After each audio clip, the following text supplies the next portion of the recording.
tenemos crisis de fe y vamos a tener crisis de fe. Eso es evidente, la crisis de fe.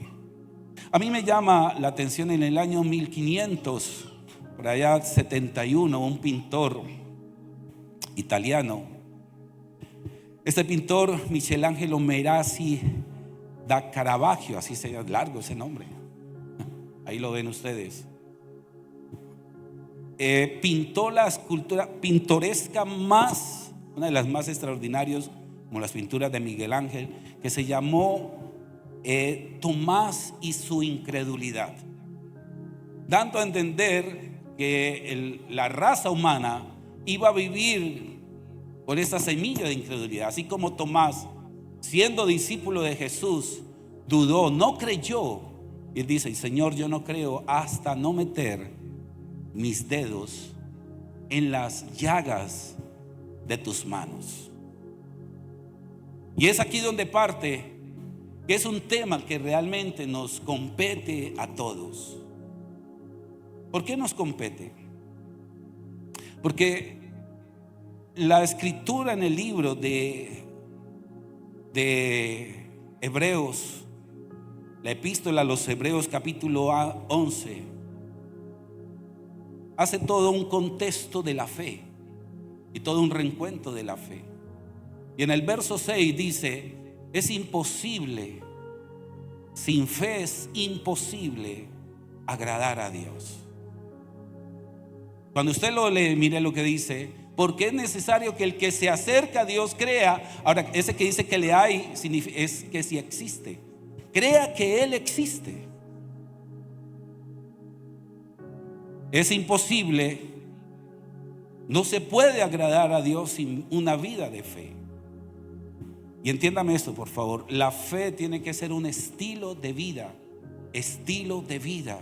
Y ese estilo de vida hay que cultivarlo, hay que desarrollarlo. Y es el objetivo del mensaje de esta mañana: cómo debemos de cultivar esa vida de fe. Porque en todos nosotros, aquí el 100% de todas las personas que habemos este recinto, incluyéndome a mí y más yo, podemos sufrir crisis de fe. Y cuando uno comienza la vida cristiana, comienza sin fe. Y ahorita lo voy a explicar muy bien. Yo tengo siempre visito a mi madre, casi siempre al comienzo de una de mis visitas, es al comienzo de mes, para llevarle a ella lo que uno como hijo hace, siempre llevarle dinero, ayudar. Y mi mamá valora mucho ese tiempo. Yo siempre escojo un domingo para visitarle. Y hay una persona muy amigo de la familia de mi mamá, de mi persona, muy antigua, mucho tiempo, que es como un vecino. Pero mi mamá, como permanece sola, va, charla con mi mamá. Y cuando él sabe que yo voy, pues va y arrima y le gusta hablar. Hablemos de diversidad de temas. Entonces yo a él no lo veía hacía mucho tiempo. Y yo le digo: bueno, mi mamá me comenta de él. Mira, ¿te acordás de? Claro. Y entonces yo le dije a mi mamá: no, pues invítalo, aquí lo evangelizamos. Entonces mi mamá me dice: no, pues yo llevo años predicándole la palabra.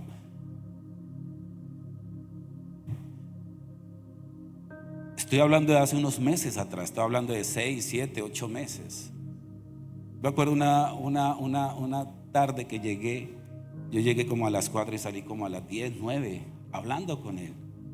Y él haciéndome preguntas. Y yo entre mí decía: pues no, yo lo veo como convencido.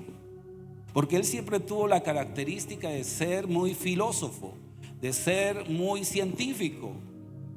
Y nunca me rebatió nada, nunca. En toda la conversación, entonces me preguntaba, y él me decía: pero tú tienes mucho amplio conocimiento, qué bueno, me gusta hablar contigo, me agrada, me siento en paz. Yo le decía a mi esposa no, a mi madre, bueno, mira, Oscar, se llama Oscar, Oscar lo veo como asequible. Entonces seguí yendo cada vez y hablando con él y meses.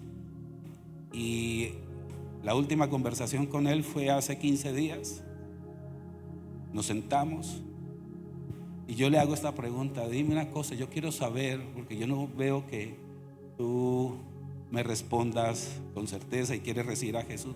¿Tú crees en Dios? Y me dijo: no, yo no creo en Dios.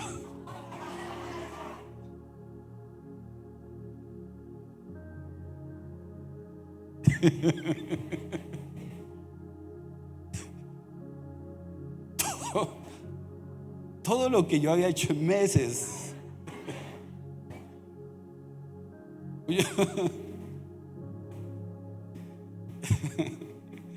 yo decía: Dios mío, con pruebas, porque yo me puse a darle argumentos científicos, los mismos argumentos científicos, que Dios, la existencia de Dios, más que decir se puede comprobar, pero hay evidencia, porque la Biblia lo dice en Romanos, que las cosas visibles, su eterno poder, se hacen claramente visibles a través de la creación.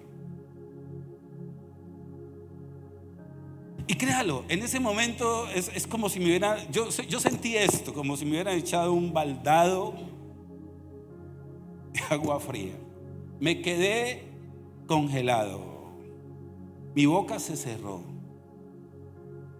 no quise seguir más hablando, porque así fresco me dijo: no, yo no creo en Dios, para mí Dios no existe. Y es aquí donde yo dije: Dios mío, la base primaria de la gente del mundo es la incredulidad, y es una raíz muy arraigada en el ser humano por causa del pecado. Y precisamente vemos aquí que también esa misma incredulidad la vamos nosotros a llevar en la vida cristiana, y es por eso que es una lucha. Diga conmigo: lucha. Porque nosotros venimos, y cuando nos convertimos al Señor simplemente es un milagro. Y mucha atención a lo que voy a enseñar, lo que voy a decir. Ninguna persona sin Cristo posee fe. Hay una fe que se llama la fe malversa. ¿Qué es una fe malversa? La fe malversa es la que Dios no se agrada. ¿Cuánta gente dice: no, yo tengo confianza, yo tengo fe? Por una vez mío: no, yo sí que le tengo confianza a los zapaticos de los bebés, que a uno le va bien si lo pone ahí en el carro, en el taxi. Y usted va a encontrar esa confianza y fe, y es una fe malversa, no es una fe sana, no es una fe bíblica, no es una fe que nace de Dios. Toda persona, atención, es sin fe. Esa fe no es la genuina fe, no es genuina fe. Y hay algo, es que la fe es fruto del Espíritu Santo. La Biblia dice: mas el fruto del Espíritu es amor, gozo, y por allá dice fe. Es decir, que la fe verdaderamente nace del Espíritu Santo. Pero aquí viene algo grandioso: es que la fe de toda persona inconversa está muerta. Es una fe muerta. Y la Escritura dice que sin fe es imposible agradar a Dios. Mira que la Escritura no dice sin gozo es imposible agradar a Dios, sin amor es imposible agradar. La Biblia dice: sin fe es imposible agradar a Dios. Lo que nos va a caracterizar como cristianos es la fe, la vida de fe. Y la fe, Dios la coloca, atención, cuando usted esta parte es maravillosa. Una persona, cuando se convierte al Señor, no se convierta porque tuvo fe, sino porque Dios depositó una pequeña medida de fe para que usted crea.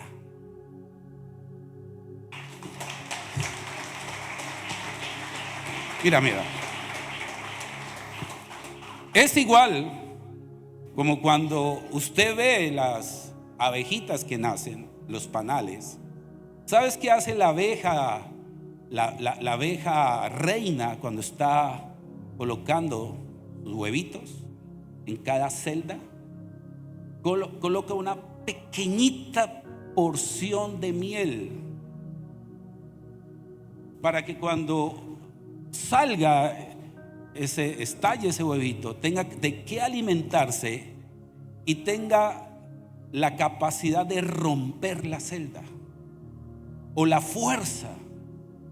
Cuando yo veo ese ejemplo, es lo mismo que cuando usted a alguien, o cuando usted le predica a alguien, o te predicaron a ti, por su gracia Dios colocó una pequeña semilla de fe, y con esa pequeña semilla de fe pudiste decir: yo recibo al Señor Jesucristo como mi Señor y como mi Salvador. ¿Cuántos levantan la mano y dicen: Señor, es la gracia tuya? Pero esa pequeña, por eso la Biblia dice que Dios compara la fe con la semilla más pequeña de toda la hortaliza. La fe es como una pequeña semilla de mostaza. ¿Alguien conoce la semilla de mostaza? Yo la tengo en mi casa, en un frasquito. La compré una vez porque yo quería conocerla, yo no la conocía. Y cuando digo así es de diminuta es la fe, pero dice la Biblia que será después la más grande de todas las hortalizas. Y esa pequeña semilla podrá más adelante decirle a ese monte, y ese monte se moverá. Ahora, aquí hay algo extraordinario en el libro de Marcos, capítulo 16. Libro de Marcos, capítulo 16. Ayúdeme, por favor. Verso 9, 16, 9. Libro de Marcos, capítulo 16, verso 9, dice así: Jesús, habiendo resucitado, por la mañana, el primer día de la semana, a la primera que se le aparece es a María Magdalena. Y a mí me impresiona ese personaje, María Magdalena, que había tenido 7 demonios, que no tenía un currículo muy favorable, y se le aparece a ella. Y dice aquí que yendo ella, me imagino la impresión, el impacto, que fue la primera que estuvo de madrugada y ver la tumba vacía, y los ángeles hablarle y ella creer. Y cuando ve a Jesús lo reconoce, cosa que no pasó con los discípulos como Pedro, que lo vio y no lo reconoció.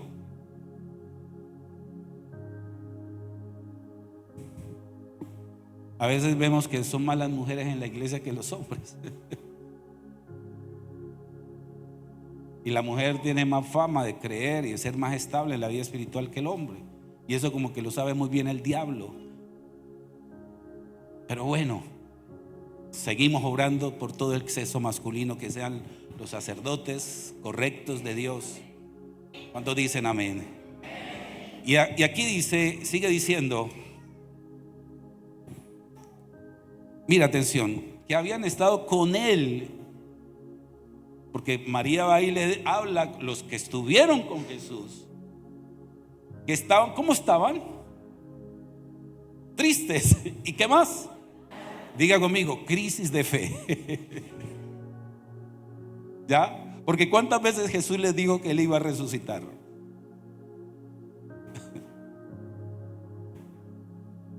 Ellos, cuando oyeron que vivía y que habían sido vistos por ella, creyeron. No lo creyeron.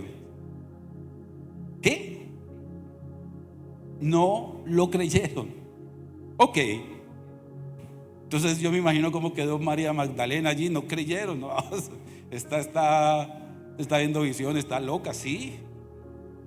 Pero dice que los discípulos estaban como atónitos un poco, y después se encuentran a 2 que no hacían parte de ese equipo principal, ¿no? Estos son los dos que habla por allá en Mateo 24, los que iban camino en Maús. Dos hombres que uno creo que llamaba Cleofas. Y dice, pero después apareció en otra forma, oiga, en otra forma, a dos de ellos que iban camino yendo al campo. Y ellos, claro, ellos cuando usted en Mateo 24 puede ver todo el proceso para reconocer al Señor. Dice que cuando partió el pan, Él se desapareció y ellos quedaron impactados y fueron a la ciudad a avisar. Y a los primeros que van es a los discípulos. Y aquí vemos el caso. Ellos fueron y lo hicieron saber a los otros. ¿Y qué? Venga, ¿y qué? Ni aún a ellos le creyeron. Finalmente, oiga esto, Jesús, ¿no? Viene Jesús y se aparece personalmente. Se les aparece a los 11. Y estando ellos sentados en una mesa, los abraza, llora con ellos. La Biblia dice, y le reprochó su incredulidad y otra cosa. ¿Qué otra cosa? ¿Y qué? Y la dureza de su corazón. Dureza de su corazón. Porque lo que hace la incredulidad es que nuestro corazón se endurece fácilmente. Dureza de corazón.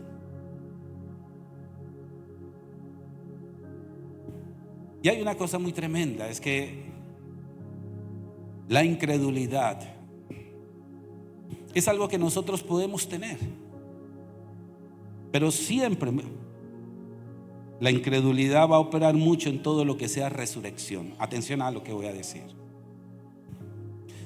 ¿Qué representa resurrección? La Biblia dice por allá, las Escrituras dicen que Dios, con Cristo juntamente yo morí.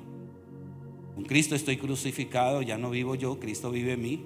Pero por allá en Efesios capítulo 2, verso 6, creo dice que Él nos resucitó juntamente con Él. Juntamente con Él. Cuando vea usted el concepto de resurrección en la manera espiritual, resurrección es sinónimo de transformación, es sinónimo de cambio. El viejo hombre muere, resucita un nuevo hombre. ¿Ya? Todo lo que sea transformación y cambio, difícilmente la gente lo cree. El argot de mi abuela, siempre mi abuela me decía esta frase: el que es, nunca deja de ser. Mi hijo, eso el que es, nunca deja de ser.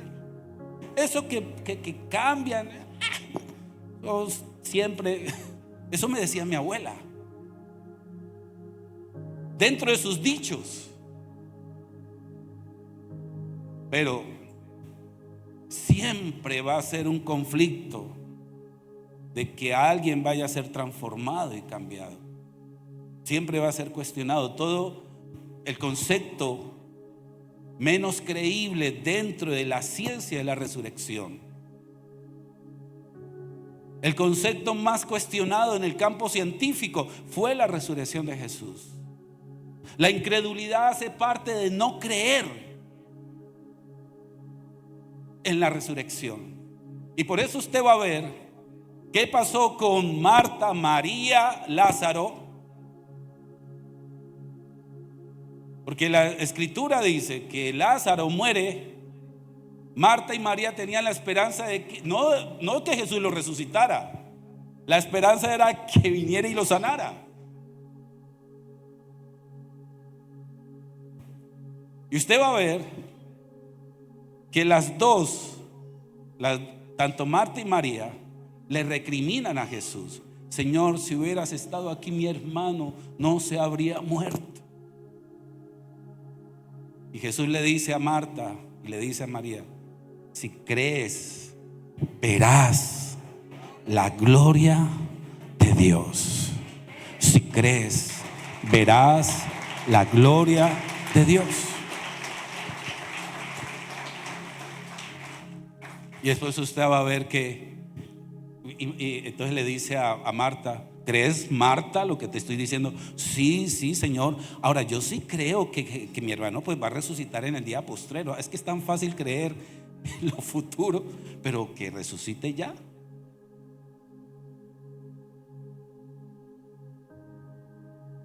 Ay, Marta, Marta, el que cree en mí, aunque muestre, mira esto, el que cree en mí, aunque esté muerto, vivirá.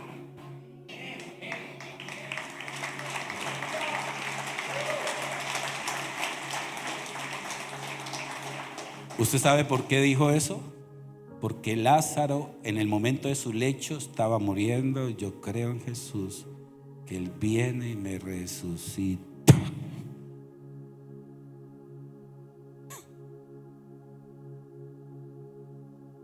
No fue ni por la fe de Marta, ni por la fe de María, ni por la fe de los que estaban alrededor, sino por la fe. El que cree en mí, aunque esté muerto, vivirá. Dios mío, mi vida, mucha atención, porque la Biblia dice en Romanos 5:1 que yo fui justificado por medio de la fe. Es decir, mi inicio fue con fe, pero debe terminar en una vida de fe. Y en esa fe van a haber situaciones y pruebas, pero en el tiempo, en el final, en el momento, Dios siempre sostendrá esa fe. Porque el que cree en mí, aunque esté muerto, vivirá.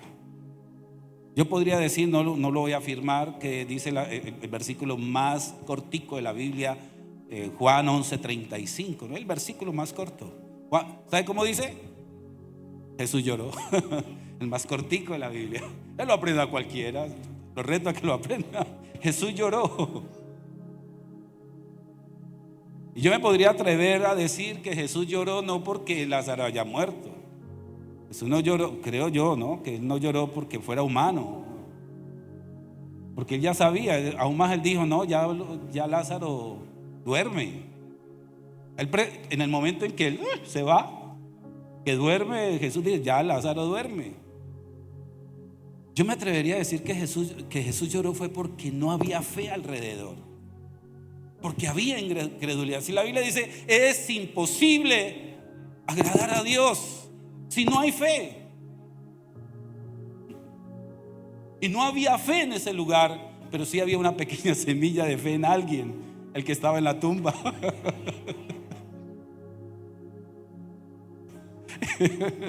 Y de esa fe fue que él se agarró. De esa fe.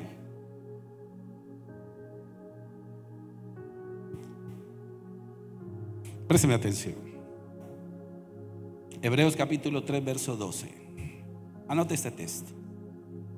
Hebreos 3:12.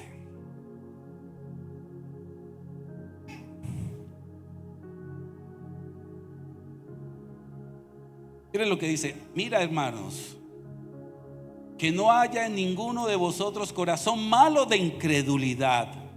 ¿Para qué? Para apartarse de Dios. ¿Por qué mucha gente se aparta de Dios? ¿Por qué mucha gente se olvida de Dios? Precisamente por la raíz de incredulidad. Pero yo creo en Dios. No necesariamente decir. La Biblia dice que hasta los demonios creen en Dios. Simplemente que comienza a haber una crisis interna. Porque dígale al que está al lado, siempre la fe va a sostener a una persona. Siempre la fe te va a vitalizar. En medio de la debilidad, la fe siempre te va a levantar, te va a hablar, te va a redarguir.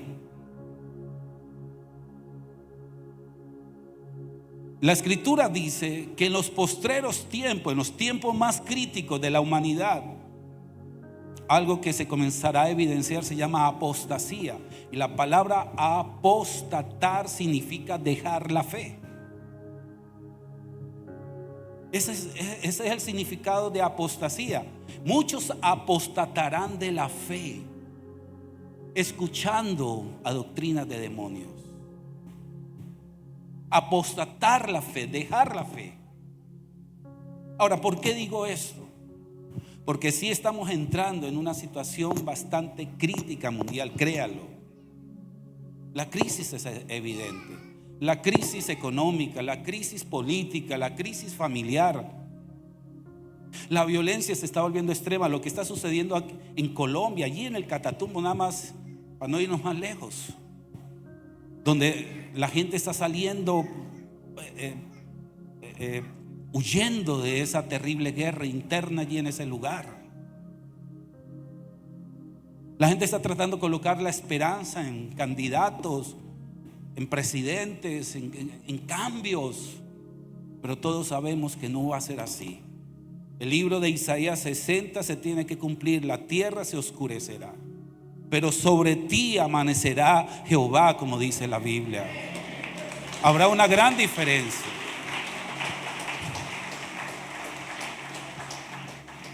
Sobre ti amanecerá Jehová. Mira, esto me llamó la atención. Cuando Noé estaba haciendo el arca, ustedes sabían, mis queridos amigos, hermanos, que el arca no existía la lluvia, existía el rocío, vapor, y todo eso hacía fertilizar los campos. No existía la lluvia. La lluvia, las nubes no se desgranaban en agua líquida. Entonces decir que iba a llover, que iba a haber un diluvio, pues nadie lo creía. Y Noé por fe comienza a construir un arca y pone un arca. Présteme atención a esto. Cuando Noé construye el arca, estuvo 7 días las puertas abiertas para que todos entraran, pero nadie entró. Solamente la familia de Noé y unos animales. Hasta yo podría decir que tienen más fe los animales que uno. La humanidad que estaba allí. 7 días. 7 días. Y a mí me llama la atención esta parte. Es que cuando usted ve todo el estudio de la Biblia en los tiempos finales, siempre Dios va a traer una advertencia de arrepentimiento. Atención. Por eso el mensaje es tan importante de hoy. ¿Sabes qué es evangelio? El evangelio no es otra cosa sino que la gente se arrepienta.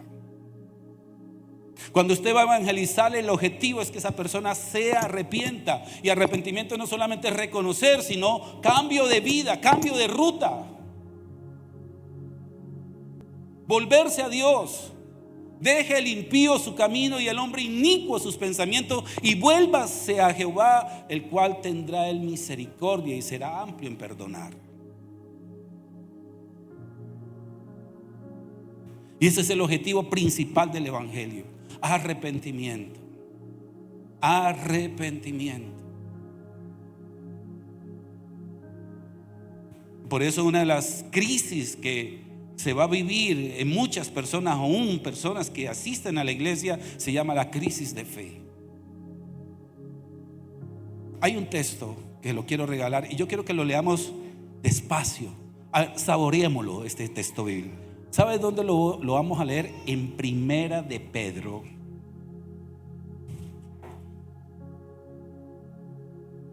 capítulo 5, hasta el verso 9. Vamos a leerlo despacio. Vamos a leerlo con conciencia. ¿Listo? Primera de Pedro, capítulo 1. Capítulo 1. Verso 5. No, 5:1 no. Primera de Pedro, eso, ahora sí. Ok.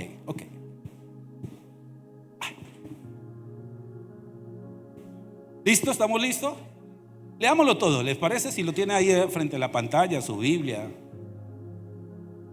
Si usted tiene un marcador, subrayelo, cópielo ahí en su cuaderno, remárquelo, póngalo. Me comprometo todo este año a aprenderme estos textos, todo esto que vamos a leer. ¿Será imposible? ¿No lo podemos aprender? ¿Sí? Ok. A ver, despaciecito. 1, 2 y 3. Que sois. Ay, venga, estamos hablando en estos tiempos. Es en estos tiempos de crisis. Ya, tiempos de crisis, tiempo de conflictos.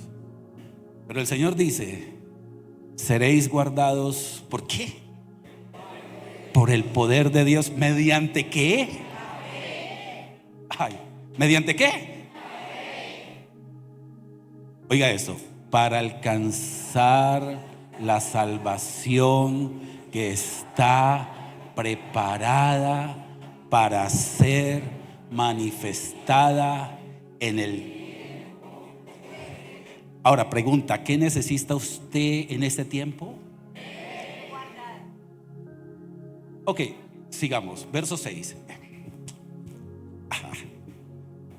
Mire esto. ¿Qué? Ahora, esa noticia, ¿cuántos se alegran por esa noticia? Ahí lo está diciendo, en la cual usted se va a alegrar cuando escuche eso. Pero aunque, a ver todos, aunque ahora por un poco de tiempo, si es necesario, tengáis que ser afligido.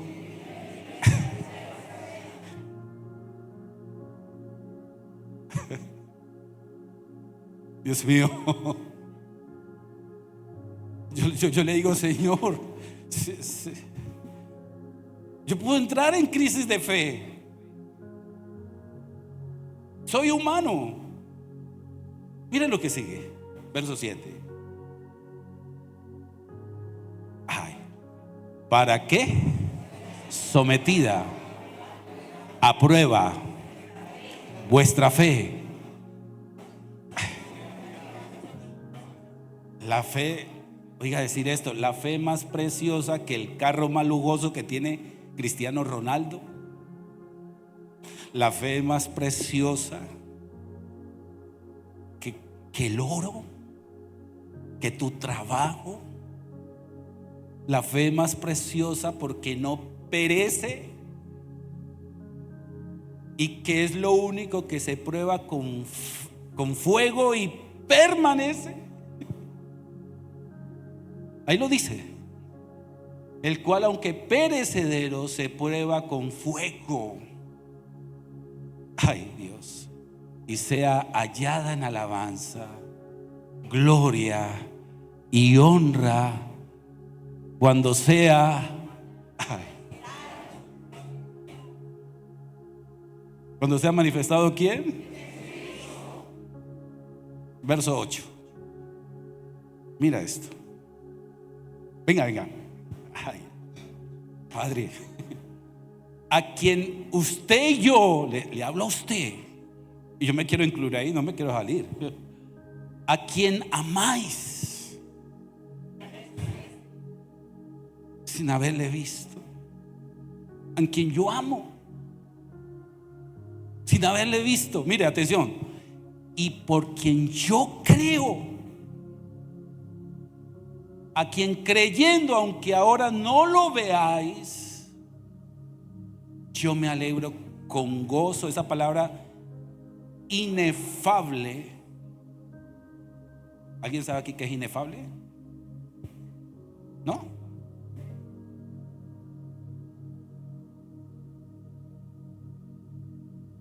¿No?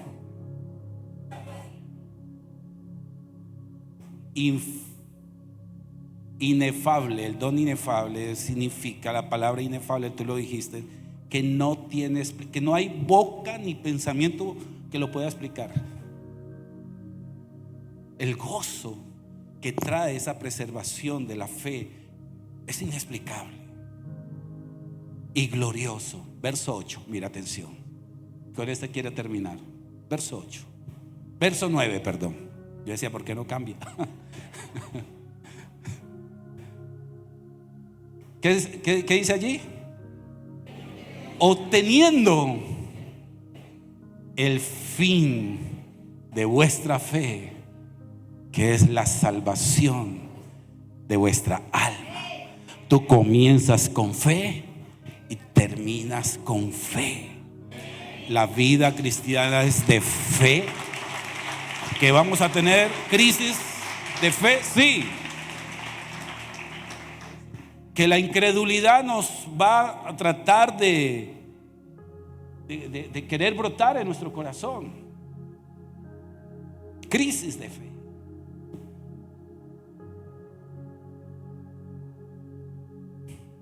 Mucha atención.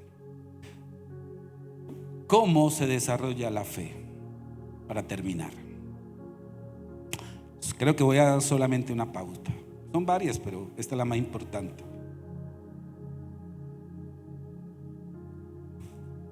¿Han encontrado ustedes la palabra exógena y endógena? ¿Conocen ese concepto?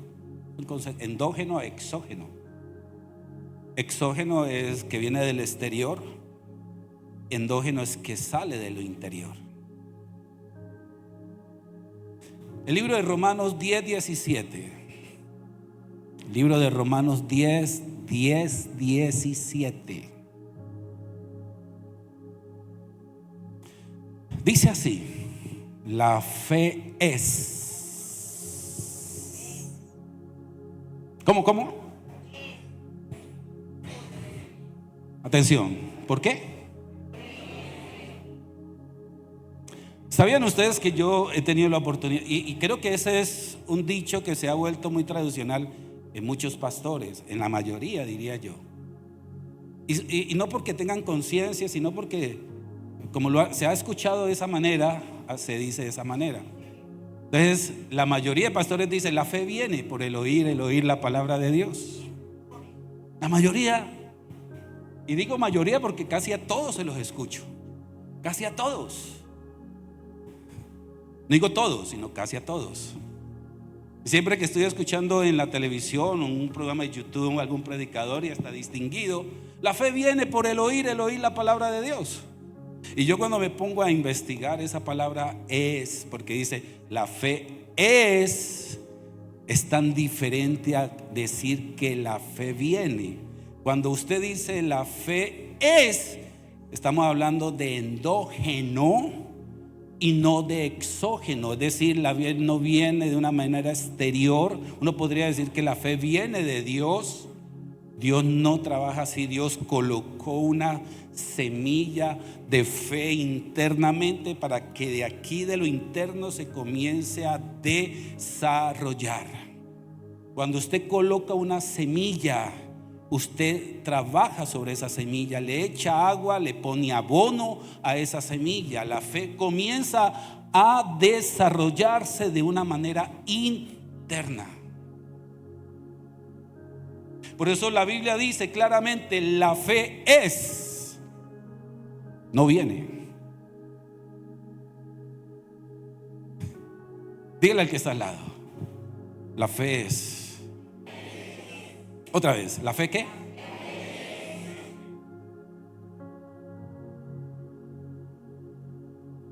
Pero la fe puede quedarse en esa pequeña semilla todavía interna.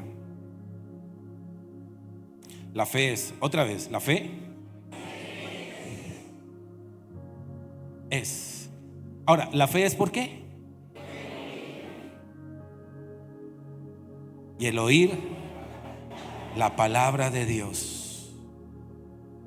El único medio que desarrolla la fe es por la palabra. Mire, la escritura dice por allá en Lucas capítulo 4, no lo vamos a leer, Lucas 4, 25, 27. Mire lo que dice así tácitamente: en el tiempo de Jesús en el tiempo antiguo, porque Jesús va a hablar de fe, en el tiempo antiguo había muchos leprosos, muchos, pero solamente un leproso, Naamán, fue sanado. Así lo dice, léalo, ese texto. En el tiempo antiguo, en el tiempo de Elías, había muchas viudas. Muchas viudas, pero solo una la viuda de Sarepta, cuando el profeta le dice: nunca tu casa. Estaba en medio de la crisis. Usted va a ver que los dos estaban en había crisis. Fue probada en fuego. Y dice la escritura que creyeron. Nada más le costó creer, pero terminó haciendo a regañadientas, pero terminó cediendo. Yo quiero decirle esto, por favor. Eso me ha pasado a mí. Yo le digo: Señor, háblame en medio de este tormento, en medio de esta vicisitud. Y muchas veces no me habla, pero háblame, Dios. Para mí, personalmente, la Biblia es mi refugio, es mi fuente de salvación, es mi fuente de revelación. Digo: Señor, enséñame a tener el oído audible, espiritual, para escucharte, para escucharte. Envió la palabra, los sanó y los libró de la ruina. Lo libró de la ruina.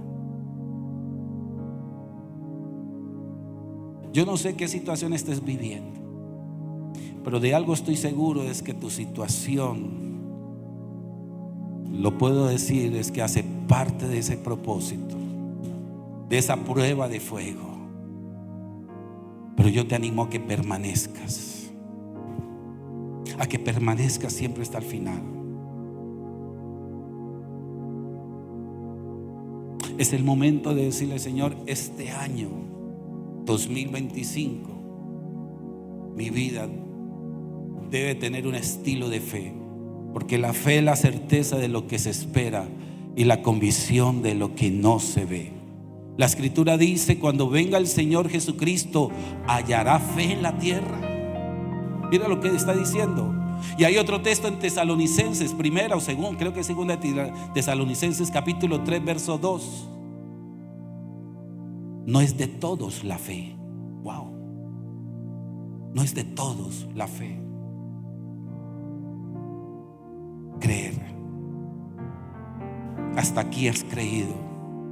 Yo sé que de algo estoy seguro, y te estoy hablando a ti. Yo no los conozco, a ninguno lo conozco. Los saludo y sé quiénes son muchos aquí, pero no te conozco tu caminar, tus conflictos, lo que vives. Eso solamente lo conoce el Señor.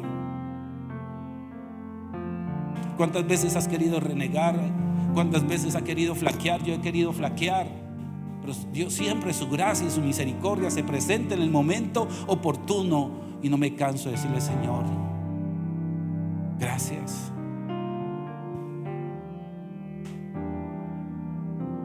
¿Alguna vez dejaste de asistir, pero vuelve por allá una voz interna que te hace reconvenir y se te convierte en una necesidad de venir a escuchar? Porque cada vez que todos los siervos que se paran aquí, y doy gracias a Dios por los siervos, por los pastores que emiten el mensaje desde este lugar, porque lo hacen es para alimentar la fe. Y cada vez que tú y yo venimos a este lugar, Dios los usa y tu fe se cimenta, tu fe se solidifica. ¿Cuántos dicen amén por eso?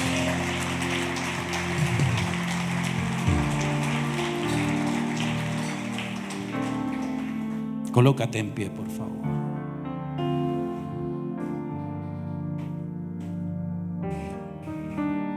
Préstame atención. Préstame atención. Préstame atención. Cuando vemos el caso inicial del padre que pide,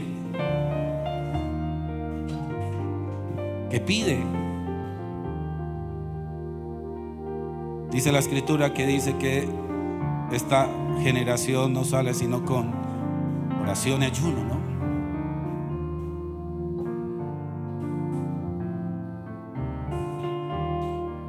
Yo no sé cuántos pueden aquí comenzar a tener una vida mucho mejor en estos tiempos, porque una de las maneras en que la fe se va a cimentar es cuando nos metemos en la palabra, nos olvidamos de alimentos y fortalecemos este tiempo. Personalmente, en mi familia ya hemos dicho, Señor, 21 días de este tiempo, desde ayer, comenzamos 21 días. ¿Por qué? Porque el ayuno, uno de los significados del ayuno es purificar. Purificarse, purificación. Usted sabía que si usted le pregunta a un judío qué es ayuno, ellos dicen esto: es aflicción para la purificación. Y es el medio para nosotros podernos reponer de la crisis de fe. Crisis de fe, atención. Crisis de fe. ¿Por qué? Porque el año pasado pensamos muchas cosas negativas. Vivimos muchas cosas negativas. Tuvimos dolor en nuestro corazón. Algo nos afectó. Algo viví que me trastornó. Tuve una vivencia.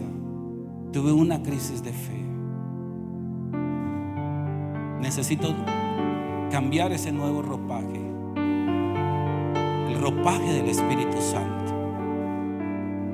Así como el águila necesita avanzar, de seguirse desarrollando, y hay un nuevo plumaje. Así lo dice el Salmo 103. Así lo hace el Señor. Visión carismática al mundo, donde los milagros son realidad.